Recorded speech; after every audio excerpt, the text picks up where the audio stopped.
আসসালামু আলাইকুম। তো আশা করি সকলেই ভালো আছো। তো আজকে আমরা মূলত তোমাদের ফার্স্ট পেপার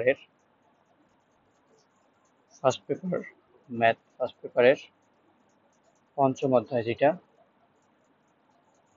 যার নাম হচ্ছে বিন্যাস সমাবেশ, সেই চ্যাপ্টারটা শুরু করব। তো বিন্যাস সমাবেশ জিনিসটা আসলে কি? বিন্যাস সমাবেশ হচ্ছে তোমার ফার্স্ট পেপারে যতগুলো চ্যাপ্টার রয়েছে তার মধ্যে সবথেকে গুরুত্বপূর্ণ এবং সবথেকে মজার ইন্টারেস্টিং একটা চ্যাপ্টার। এই চ্যাপ্টারের মোটা দাগে দুইটা পার্ট আছে, একটা হচ্ছে তোমার 5.1 আর একটা হচ্ছে তোমার 5.2। তো 5.1 যে চ্যাপ্টারটা, এটা মূলত আমার বিন্যাস পার্টটা কভার করেছে, এবং 5.2 যেটা, এটা আমার সমাবেশ অংশটা কভার করেছে। তো এখন আমরা মূলত বিন্যাসটা নিয়ে পড়বো। তো বিন্যাস বলতে আসলে কি বোঝায়? ধরো তোমার কাছে তিনটা বর্ণ আছে, এ, বি, সি। এই তিনটা বর্ণকে তুমি সব মিলিয়ে কত উপায়ে সাজাতে পারবা? এই তিনটা বর্ণ নিয়ে তুমি কত উপায়ে সাজাতে পারবা, সেটাই হচ্ছে বিন্যাস সংখ্যা। তো যদি বলা যায় এ বি সি, এই তিনটা বর্ণকে টোটাল কতগুলো উপায়ে সাজানো যায়, চলো আমরা একটা একটা একটা করে দেখি। একটা বিন্যাস হতে পারে, একটা উপায় হতে পারে এবিসি, একটা হতে পারে এসিবি। আচ্ছা, এগুলো দুইটা। একটা হতে পারে বিএসি, একটা হতে পারে বিসিএ, একটা হতে পারে সিএবি, একটা হতে পারে সিবিএ। তো দেখো তো ভাই, আমি এ বি সি এই তিনটা বর্ণকে টোটালে আমি 1 2 3 4 5 6 এই 6টা উপায়ে সাজাতে পারি, তাই না? তো এক্ষেত্রে বলা যায় যে এ বি সি এই তিনটা বর্ণ নিয়ে সাজানোর অবস্থা বা মোট বিন্যাস হবে 6টা। এটাই হচ্ছে বিন্যাসের একদম বেসিক কনসেপ্ট। তো চলো ভাইয়া, আমরা এই ব্যাপারে একটু সামনে আগাই। তো এখন বিন্যাস সমাবেশ সম্পর্কে পড়তে গেলে আমাদের গণনার গুণন বিধি সম্পর্কে একটু জানতে হবে। তো গণনার গুণন বিধি জিনিসটা আসলে কি, চলো একটু দেখে নেওয়া যাক।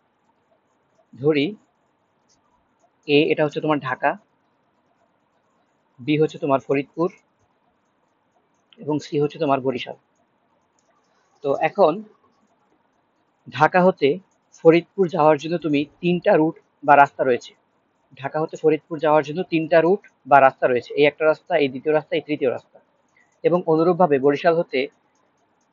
ফরিদপুর হতে বরিশাল যাওয়ার জন্য আমার দুইটা রাস্তা আছে, একটা হচ্ছে তোমার এই একটা এবং এই একটা। এখন আমি তোমাকে প্রশ্ন করলাম, তুমি ঢাকা হতে বরিশাল সর্বমোট কতগুলো উপায়ে যেতে পারবে? তো এখন দেখো ভাই, আমার কাছে উপায় আছে কয়টা? এই একটা উপায়, এই দুইটা উপায়, তিনটা উপায়, 4 নম্বর উপায়, এই হচ্ছে 5 নম্বর উপায়, এই হচ্ছে আমার 6 নম্বর উপায়। তো টোটাল বলা যায় না যে এ হতে বিতে গিয়ে, দ্যাট মিনস ঢাকা হতে ফরিদপুর হয়ে তারপরে বরিশাল যাওয়ার টোটাল উপায় সংখ্যা হচ্ছে 6টা। এখন দেখো তো, এখানে দেখো, ঢাকা হতে ফরিদপুর যাওয়ার উপায় হচ্ছে 3টা এবং ফরিদপুর হতে বরিশাল যাওয়ার উপায় হচ্ছে 2টা। আবার দেখো, 6 আবার কি এই 3 এবং 2 এর গুণফল না? জি হ্যাঁ ভাই, 6 আবার কিন্তু 3 এবং 2 এর গুণফল। তো আসলে এখানে যেটা হচ্ছে, ঢাকা হতে বরিশাল যাওয়া ঢাকা হতে বরিশাল যাওয়া অবশ্যই অবশ্যই ফরিদপুরে যাওয়ার উপর নির্ভর করতেছে। তো বলা যায় না ঢাকা হতে বরিশাল যাওয়া আলটিমেটলি ফরিদপুরে যাওয়ার উপর নির্ভরশীল। তো ইন দ্যাট কেস বলা যায় না যে ঢাকা হতে বরিশাল যাওয়া এটা আসলে ফরিদপুরের উপর নির্ভরশীল। দ্যাট মিনস এটা আসলে একটা এই যে পুরো সিস্টেমটা, এটা একটা নির্ভরশীল ঘটনা। তো গণনার গুণনবিধি বলতেছে মোট উপায় সংখ্যা নির্ভরশীল ঘটনার ক্ষেত্রে গুণ হয়।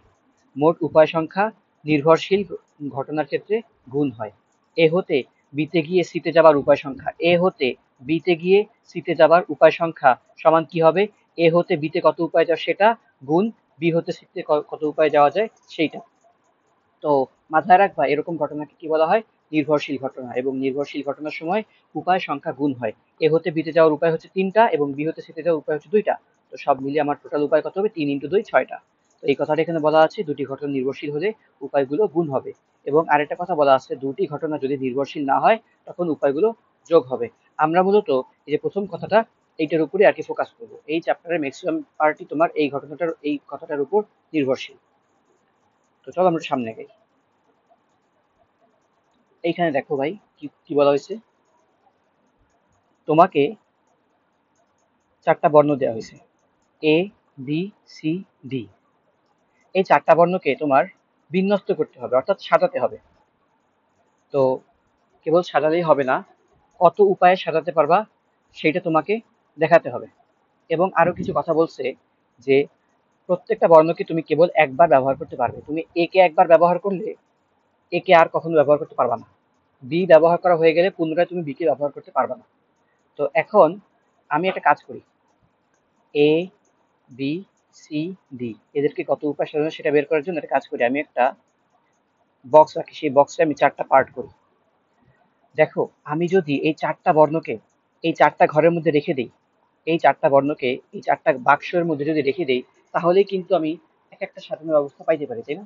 তো এখন দেখো আমি এই যে প্রথম বাক্সটা, এই প্রথম বাক্সে এ অথবা বি অথবা সি অথবা ডি এর যে কোনো একজনকে বসাতে পারি না? এখানে আমি হয় এ কে বসাতে পারি, অথবা আমি বি কে বসাতে পারি, অথবা আমি এইখানে হয় এ কে অথবা বি কে অথবা সি অথবা ডি, চারজনের যে কোনো একজনকে বসাতে পারি। তো বলা যায় না এখানে আমি টোটাল 4 উপায়ে এদের মধ্যে যে কাউকে বসাতে পারি। 4টা উপায়ে এই চারজনের মধ্যে যে কোনো একজনকে বসাতে পারি। 4টা উপায় কি কি? একটা উপায় হচ্ছে এ কে বসাচ্ছি, সেকেন্ড উপায় বি কে বসাচ্ছি, থার্ড উপায় সি কে বসাচ্ছি, ফোর্থ উপায় ডি কে বসাচ্ছি। এইখানে টোটাল প্রথম ঘরে বসানোর জন্য উপায় সংখ্যা কয়টা? আলটিমেটলি আমার 4টা উপায় না? জি ভাইয়া, 4টা উপায়। তো এখন প্রথম ঘরে একজন বসে ফেলেছি, একজন যদি বসে বসে পড়ে, তাহলে এখন আমার কাছে কি 4টা বর্ণ কি রয়েছে, নাকি একজন বসে যাওয়ার পরে বাকি 3জন রয়েছে? 3টা বর্ণ রয়েছে। তো এখন আমার প্রশ্ন হচ্ছে এই দ্বিতীয় ঘরে আমি কতজনকে বসাতে পারি, কত উপায় বসাতে পারি? দ্বিতীয় ঘরে আমি একজনকে বসাতে পারি, কত উপায় বসাতে পারি সেটা একটু ক্যালকুলেট করবো। দেখো প্রথম ঘরে তুমি অলরেডি একজনকে বসাইছো, ছিল 4জন, একজন বসে গেছে, বাকি রয়েছে 3জন, তাই না? এখন সেই 3জনের মধ্যে এইখানে প্রথম জন বসতে পারে, দ্বিতীয় জন বসতে পারে, তৃতীয় জনও কিন্তু বসতে পারে। দ্যাট মিনস এইখানে আলটিমেটলি আমার 3টা উপায়ে যে কোনো একজন বসতে পারে। ফর এক্সাম্পল আমি প্রথম ঘরে যদি এ কে বসে, তাহলে এই ঘরে হয় বি অথবা সি অথবা ডি, এই 3জনের যে কোনো একজন বসবে, তাই না? তো বলা যায় না দ্বিতীয় ঘরটা পূর্ণের উপায় হচ্ছে 3টা। এটা হচ্ছে 3টা। তো এখন ধরো 2জনকে বসানো শেষ হয়ে গেছে, বাকি রইল কয়জন? 2জন, তাই না? তো এখন 2জনের একজন, 2জনের মধ্যে প্রথম জন এই ঘরে বসবে, অথবা দ্বিতীয় জন এই ঘরে বসবে, তাহলে বলা যায় এই ঘরটা পূর্ণের উপায় আলটিমেটলি তোমার 2টা। এবং অবশিষ্ট ঘরে তোমার একজনই তো বাকি আছে। সো এখানে উপায় সংখ্যা আলটিমেটলি একটা, তাই না? তো বলা যায় না এই 4টা বর্ণকে নিয়ে সব মিলিয়ে আমি 4 × 3 × 2 × 1 এতগুলো উপায়ে বা 4 ফ্যাক্টোরিয়াল উপায়ে আমি এই ঘরগুলো পূরণ করতে পারি। জি হ্যাঁ ভাই, এটাই কিন্তু বলা যায়। তো যেটা লক্ষণীয়, A B C D, A B C D এই 4টা ভিন্ন ভিন্ন বর্ণ থেকে আমি 4জনকে নিয়ে সাজাতে পারি কত উপায়ে? 4 ফ্যাক্টোরিয়াল উপায়। তো চলো আমরা এখন একটু দেখি।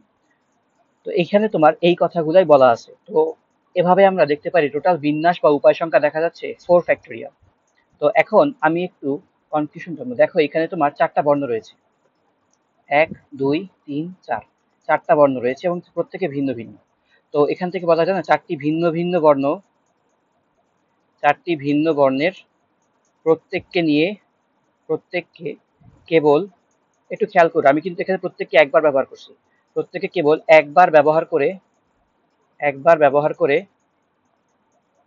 মোট 4 ফ্যাক্টোরিয়াল কতগুলো উপায় সাজানো গিয়েছে? 4 ফ্যাক্টোরিয়াল। তো মোট 4 ফ্যাক্টোরিয়াল উপায়ে সাজানো যায়, এটা কি বলা যায়?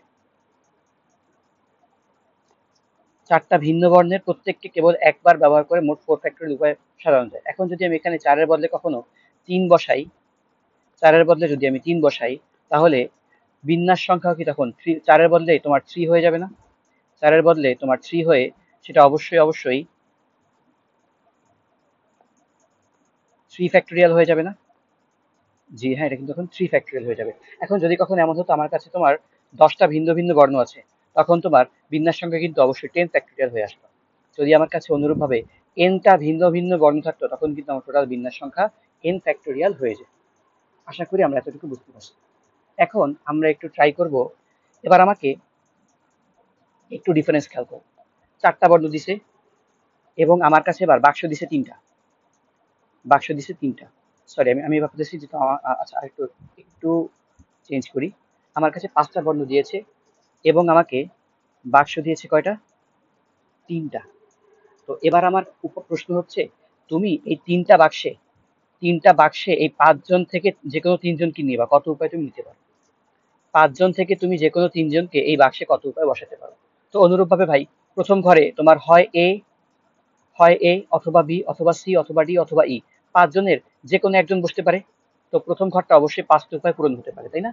এখন দ্বিতীয় ঘরে, দ্বিতীয় ঘরে কয়জন বসতে পারে, কত উপায় বসতে পারে? দ্বিতীয় ঘরে একজন বসবে, এখন কত উপায় বসবে ভাই? দেখো তুমি অলরেডি প্রথম ঘরে একজনকে বসাই ফেলছো, এখন রইলো বাকি কয়জন? চারজন। সেই চারজনের যে কেউই কিন্তু তোমার এই দ্বিতীয় ঘরে বসতে পারে, তাহলে দ্বিতীয় ঘর পূরণের উপায় অবশ্যই কত হবে? ফোর হবে না? ফোর হবে। এবং তৃতীয় ঘর যেটা, তৃতীয় ঘরে তোমার অলরেডি তুমি দুইজন বসাই ফেলছো, মোট লোক ছিল পাঁচজন, পাঁচজনের দুইজন বসাই ফেলছো, রইলো বাকি তিনজন। তো তিনজনের যে কোনো একজন তোমার এই তৃতীয় ঘরে বসতে পারে, তিন উপায় অবশ্যই, হয় প্রথম ব্যক্তি অথবা দ্বিতীয় ব্যক্তি অথবা তৃতীয় ব্যক্তি, এভাবে তিন উপায় বসতে পারে। তো এক্ষেত্রে আমার টোটাল বিন্যাস সংখ্যা হবে তোমার 4 × 5 × 4 × 3। আশা করি তোমরা এতটুকু বুঝতে পারছো। এখন এই যে 4 × 5 × 3, এটাকে আমরা এভাবে লিখতে পারি না, 4 সাথে আমরা অতিরিক্ত 2 × 1 গুণ করে নিচে আবার ভাগ দিয়ে দিতে পারি। তো এখন দেখো, এই যে উপরের জিনিসটা, এইটাই কি আমার 5 ফ্যাক্টোরিয়াল না? 5 ফ্যাক্টোরিয়াল। তো এটা সমান কি দাঁড়ালো? 5 ফ্যাক্টোরিয়াল। আর নিচে যে 2 × 1 রয়েছে, এইটাকে আমরা বলতে পারি না 2 ফ্যাক্টোরিয়াল? জি ভাই হ্যাঁ, এটাকে বলতে পারি আমরা 2 ফ্যাক্টোরিয়াল। এখন আমি এই যে নিচে যে 2, এই 2টাকে কি এভাবে লিখতে পারি? 5 - 3 ফ্যাক্টোরিয়াল।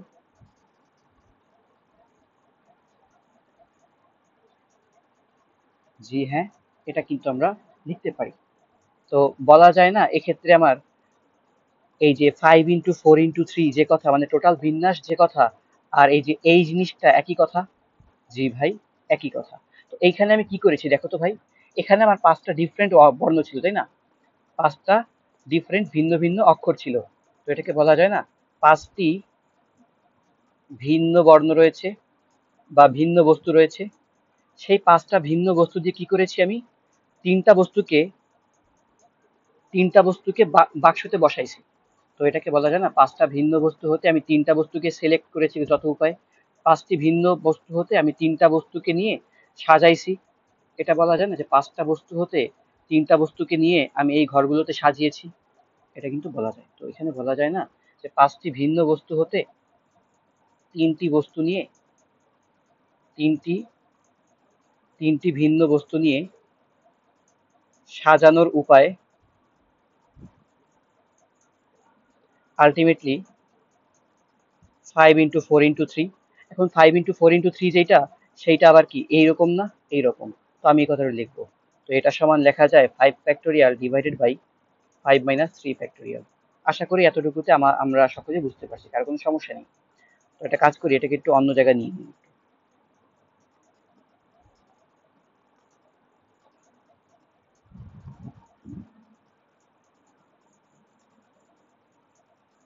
তো এখন দেখো তো জিনিসটা কি দাঁড়ালো? 5টা ভিন্ন বস্তু হতে তিনটা ভিন্ন বস্তু নিয়ে সাজানোর উপায় হচ্ছে 5 × 4 × 3, তো বা এটাকে বলা যায় 5 ফ্যাক্টোরিয়াল বাই 5 - 3 ফ্যাক্টোরিয়াল। তো এখন যদি আমি একটা কাজ করি, 5-এর বদলে 5কে মুছে আমি n লিখবো, তাহলে চেঞ্জ কোন কোন জায়গায় আসবে? চেঞ্জ আসবে অবশ্যই আমার আহ এই যে এখানে এই যে এই লাইনটা আমি চেঞ্জটা দেখাতে চাচ্ছি। তো এখানে 5-এর বদলে অবশ্যই আমি n বসাই দেবো। তো 5টাকে মুছে ফেলি, আমি n বসিয়ে দিই এখানে, ঠিক আছে? n বসিয়ে দিলাম এবং নিচেও আমি 5কে মুছে ফেললাম, n বসিয়ে দিলাম। তারপরে এখানে আছে আমার 3 কে আমি মুছে দিয়ে আর লিখবো। 3 কে কি লিখবো? আর লিখবো। এখন 3 কে মুছে যদি আর লিখতে চাই, তাহলে অবশ্যই আমার এইখানে যে 3টা আছে, এইটাকে মুছে আমার আর লিখতে হবে না? জি ভাই হ্যাঁ, লিখতে হবে। তো এটা সমান কি দাঁড়ায়? এইরকম কিছু একটা। তো এখন আমরা বলা যায় না যে n সংখ্যক ভিন্ন ভিন্ন বস্তু হতে যদি আমি আর সংখ্যক বস্তুকে নিয়ে সাজাতে চাই, তাহলে সেটার অ্যান্সারটা দেখতে অনেকটা এইরকম হবে। জি হ্যাঁ, এইরকম হবে। তবে গাণিতিকবিদরা বা গণিতবিদরা যে কাজটা করে, তারা এত বড়ভাবে এই জিনিসটাকে লেখে না, তারা সংক্ষেপে এই জিনিসটাকে প্রকাশ করে। তারা সংক্ষেপে এই জিনিসটাকে একটা চিহ্ন বা প্রতীকের সাহায্যে প্রকাশ করে। সেটাকে কিভাবে বলে? সেটাকে বলা হয় এইভাবে, NPR। তারা এই এত কথা না বলে সরাসরি বলে দেয় NPR। NPR দ্বারা কি বোঝায়? n সংখ্যক ভিন্ন ভিন্ন বস্তু হতে r সংখ্যক বস্তুকে সাজানোর উপায়, সেটাই হচ্ছে আমার NPR। এবং NPR কে তোমার গাণিতিকভাবে ফ্যাক্টোরিয়ালের মাধ্যমে প্রকাশ করার জন্য একটা সূত্র রয়েছে, সেটা কি? NPR সমান n factorial divided by n - r factorial. তো আশা করি এতটুকু আমরা সকলেই বুঝতে পেরেছি।